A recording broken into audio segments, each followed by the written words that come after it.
semana violento no Rio. As ações do tráfico provocam morte e assustam os moradores. Desde cedo, a situação é tensa na zona norte da cidade. Os bandidos teriam derrubado um helicóptero da polícia militar agora à tarde. I want to look at the deeper issues. A liberdade do indivíduo pode ser absoluta até o ponto em que não atinge um direito de terceiro. One of the questions we often get asked is why do humans take drugs? And of course, drug taking is rational perspective on society. A rational perspective. Não adianta dizer o problema não é meu. For so long, the whole drug debate has been a religious debate, you know. Truth, evil, fact, fiction.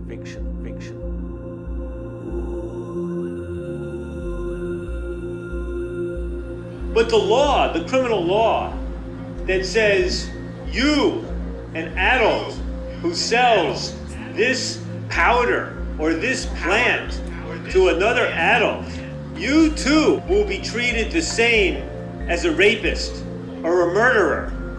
Those laws are recent creations. A pergunta, então, para que ela serve?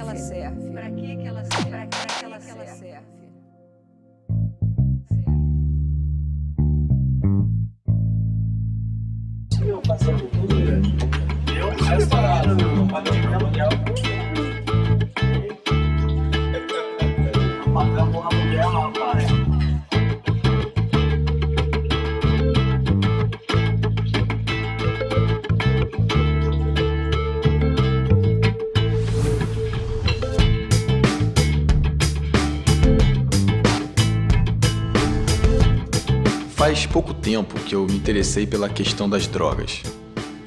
Todo assunto que gera polêmica é interessante porque é sinal de que muita coisa ainda tem que ser discutida, que as pessoas ainda não chegaram a um consenso de como lidar com a questão na sociedade. E isso é com relação a tudo, mas quando se trata das substâncias que alteram nossa percepção, nossa consciência, nosso bem-estar, o debate é ainda maior.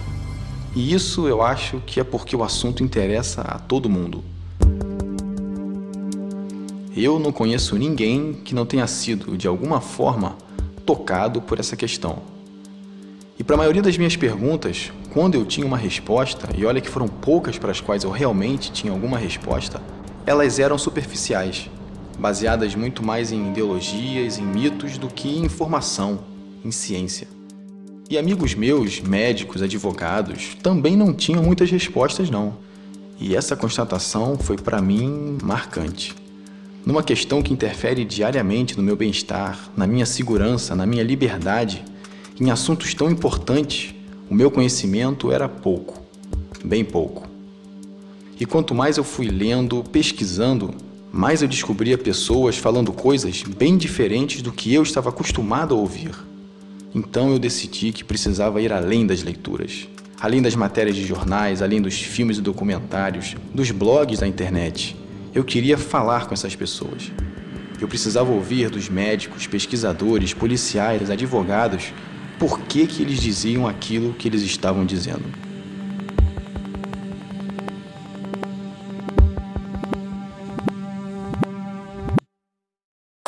Tirar isso aqui, eu vou chamar o meu. Right. My name is Amanda Fielding. My name is David Nutt. I'm a psychiatrist. I'm the director and the founder of the Beckley Foundation. Meu nome é Henrique Carneiro, eu sou professor de História na USP. My name is Richard Lee. I am the president of Amsterdam University. Meu nome é Siddhartha Ribeiro. Meu nome é Denis Russo Burgerman. Eu sou neurobiólogo. Sou jornalista. Fernando Henrique Cardoso, sociólogo, ex-presidente da República. Oi? Aos poucos, muito lento. É sempre assim. My name is Dr. William Notcutt. Meu nome é Elisaldo Carlini. Meu nome é Luciana Boatê. I'm a consultant in pain management. Sou professora adjunta de Direito Penal da UFRJ. Girl, I have to look into you. Yeah, try to forget about the camera. Diga. Vamos lá, você espera mais um pouquinho, a gente já Estava começando. My name is Steve D'Angelo. Walter Fanganello Mairovich. Sou Rubem César. Meu nome é Orlando Zacconi. My name is Jack Cole and I Spent 26 years in the New Jersey State Police in the United States. Sou delegado de polícia civil há 10 anos. Thiago Rodrigues. Me llamo Antonio Escotado, soy profesor de la Universidad de Madrid. Profesor. Como quieras. Hace 20 años publiqué un libro que se supone que es el más amplio sobre historia de las drogas.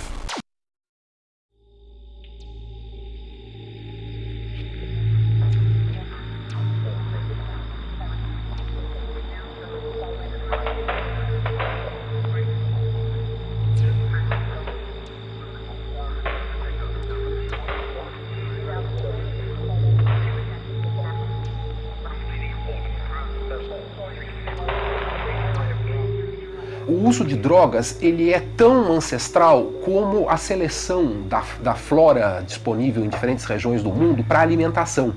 Ao se buscar plantas que alimentavam, os seres humanos, no período pré-histórico, descobriram algumas que, além, digamos, de alimentar o estômago, tinham efeitos psicoativos, efeitos sobre a mente. Los seres humanos siempre han tenido relación, todas las culturas, con una o varias drogas, normalmente varias, em combinações. Substâncias consideradas muitas vezes mais valiosas até mesmo do que os alimentos, para todas as sociedades. Las drogas en la antigüedad tenían básicamente tres finalidades. Por un lado, recreativas. Imagínese ahora, por ejemplo, un casamiento sin que se emplee alcohol, pues es inconcebible, sin que se emplee bebida. Por un lado recreativas, por otro lado médicas y por otro lado, muy importantes, sagradas. Es decir, en ritos de iniciación o de pasaje, y donde está el origen de la comunión cristiana. A raiz de uma boa parte das religiões tem relação com o uso de certas substâncias sagradas.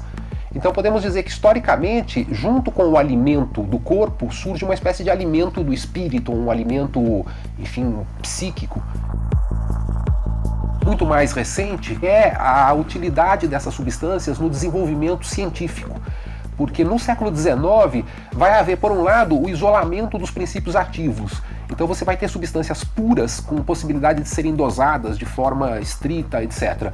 E por outro, essas substâncias vão promover uma espécie de capacidade de você intensificar estados mentais humanos que são, enfim, a grande matéria da formação da psicologia como ciência. Os estados que as drogas produzem são, de certa forma, simplesmente a intensificação de estados que já existem na natureza humana. That's what we have to understand. People have an appetite to alter their consciousness. They've always done it, and they always will, one way or another. Drug taking is almost the norm. Almost every person takes a drug in their life. Almost no one is drug-free. Almost no one is drug-free. The next generation and that after, our children, our grandchildren, will live in a society with many more drugs than we have today. The pharmaceutical companies will continue to produce them. The science of the brain will become more sophisticated. That is the future. That is the future.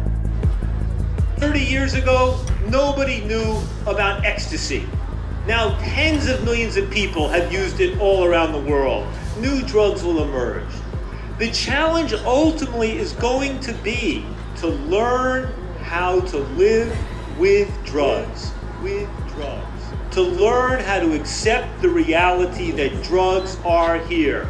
To learn how to live with drugs so they cause the least possible harm and in many cases the greatest possible good. That has to be the vision. That has to be the vision. That has to be the vision.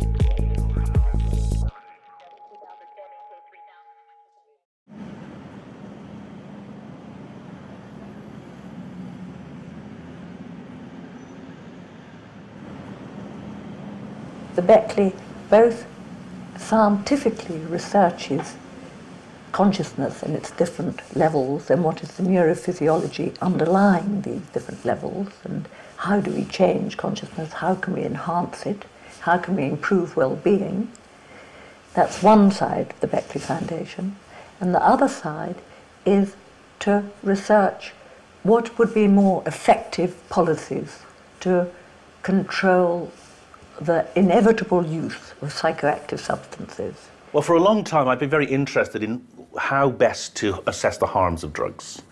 And about 10 years ago now, I started working on a scheme which I thought would cover all the different possible harms. Because drugs can harm you in terms of what they do to you, but they can also cause harm in terms of how much they cause addiction and distort your life. And they can also cause harm in terms of how they change you so that you harm other people. So what we did was we got experts together to look at each drug across these 9 different measures of harm, and then we came up with a ranking list because we could score each drug. In the United Kingdom, we classify drugs into 3 classes: A, the most dangerous; B, middle; and C, the least dangerous. And when we plotted out our drugs on the scale that we had developed against the current classification, it was clear that some drugs were very badly misclassified. Drugs like ecstasy, MDMA, drugs like LSD, which are class A, the most harmful, turns out weren't the most harmful at all. Present classification system has nothing to do with the scientific evidence on the harmfulness of the individual drugs. One of the surprising things about our results was that how high up the profile alcohol and tobacco came. Now, tobacco was quite high up, and it was higher than cannabis, mostly because of the lung damage and the heart damage caused by smoking. Alcohol was even higher up, and that's mostly because of the big damage to society. So ecstasy came out very low, in fact, right down the bottom. The reason for that is that a lot of what's been said about the dangers of ecstasy has been actually quite badly exaggerated. There are relatively few deaths. There are some, so it's still a dangerous drug. You can minimize the risk of death by proper health measures. So, for instance, if you teach young people who are taking ecstasy about not to get dehydrated, about what to eat and drink, and how to deal with their effects of dancing a lot, then you can really reduce the risks of ecstasy.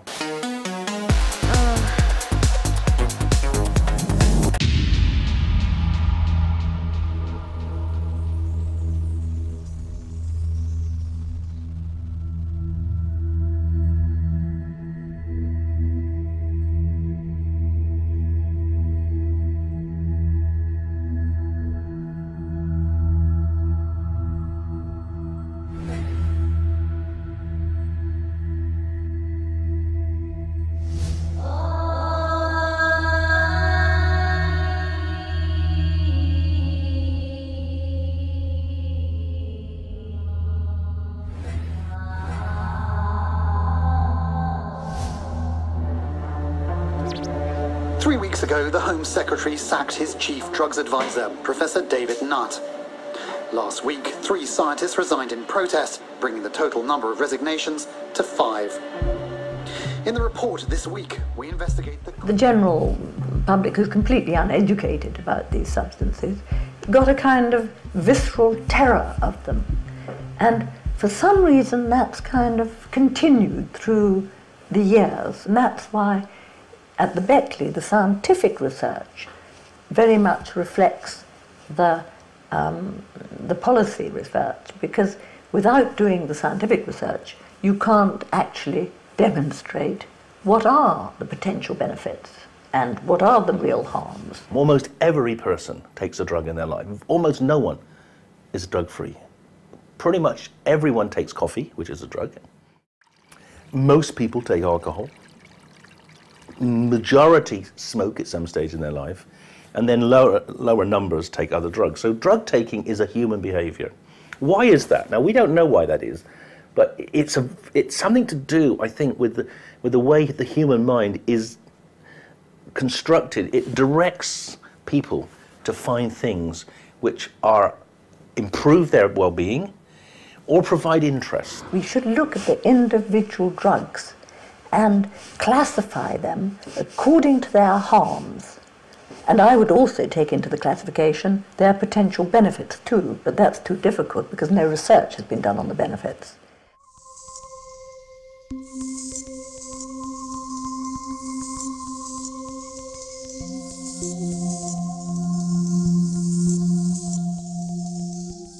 What the report shows is it goes through all the potential harms in a very scientific